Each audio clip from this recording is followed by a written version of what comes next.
Hi, Greg Jarrett. You're in the strategy room. We'll talk about sticker shock. New numbers released by the Pentagon show the U.S. has spent more than $2.7 billion fighting ISIS terrorists. Some members of Congress are using this stat as a way to force a vote on whether to officially authorize a military force against the terrorist group. Here now with reaction, our political strategist Joe Lestingi and Ashley Intartaglia. Good to see both of you. Ashley, look, national security is costly. Keeping Americans safe from terrorists always has a price tag associated with it. What's your reaction to this? Well, that's a big number, and what it boils down to is about $9.1 million a day. But out of that number, the thing that I thought was most interesting is that 55% of that funding is going to airstrikes, which in a perfect world, we'd all like to think that airstrikes are all we need to combat this situation. But that isn't the case. And the problem with the airstrikes are that right now our rules of engagement are such that it's taking an hour, sometimes 5 hours to get clearance for some of these airstrikes. The Iraqi officers who are on the ground are telling us because of those rules of engagement, it's taking a long time to get the cover that we need, and we're losing territory in places like the Anbar province. So while that is a lot of money and we need to be spending it because this is something we really need to get under control, we're spending a large portion of that on what essentially should be a support role and not a main tactic. You know, Joe, notwithstanding the price tag, and it is pretty steep so far, ISIS continues to make gains. In northern Syria, of course, they've taken over an entire region in large cities in Iraq, Mosul, Ramadi, Fallujah, and so on. They seem to be progressing, not regressing. Maybe the money by the U.S. is not being spent wisely.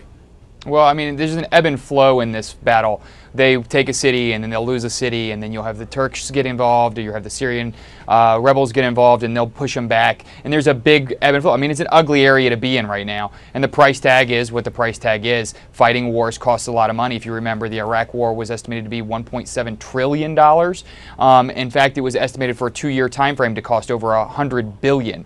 So that's the difference between airstrikes and putting troops on the ground and really invading and fighting on the turf. So this is a very serious situation. It's still contained within the region, and they have to have many fighters come in from other nations to help. I mean, don't forget, Syria is in its own civil war at the moment. No matter what we do in Iraq, they can always fall back to Syria, where the fighting will continue. Ashley, if you have a bad strategy, or in the words of President Obama, a strategy not yet complete, perhaps the money is being squandered.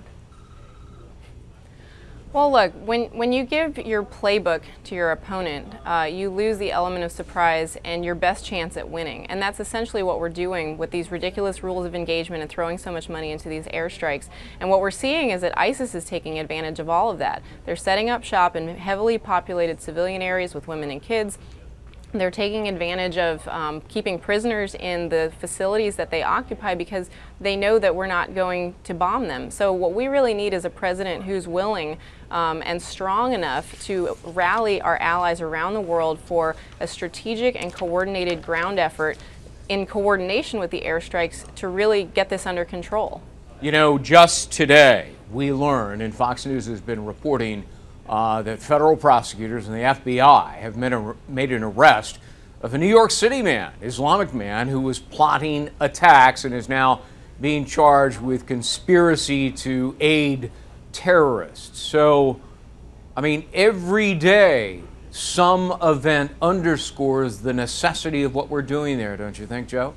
Well, absolutely, but I'll say this too. I mean, ISIS is an ideology. It's not a nation. It's a thought. It's a concept. They've come together, and one lone-off wolves in every country across Western Europe that need some sort of support network. They're going to find it either through ISIS or Al Qaeda. We're fighting an ideology here, and I want to go back to another point. The biggest price we haven't paid yet is 4,000 lives. So when we talk about putting troops on the ground, don't forget that those lives have value, and we need to respect that. I think it's very important important that we look at this as a nation of whether or not we want to get back into an armed conflict on the ground and see caskets coming home again. This is a situation where you've got Syria that is completely torn open. You need Jordan to get involved. You need Turkey to get involved. You need regional allies to put some skin in this fight, which they are willing to do, and we support them. And that's the role we play from this side of the world, is support. Joe and Ashley, we'll have to leave it there. Thank you very much. Check out foxnews.com for more on this developing story. I'm Greg Jarrett. Thanks for watching.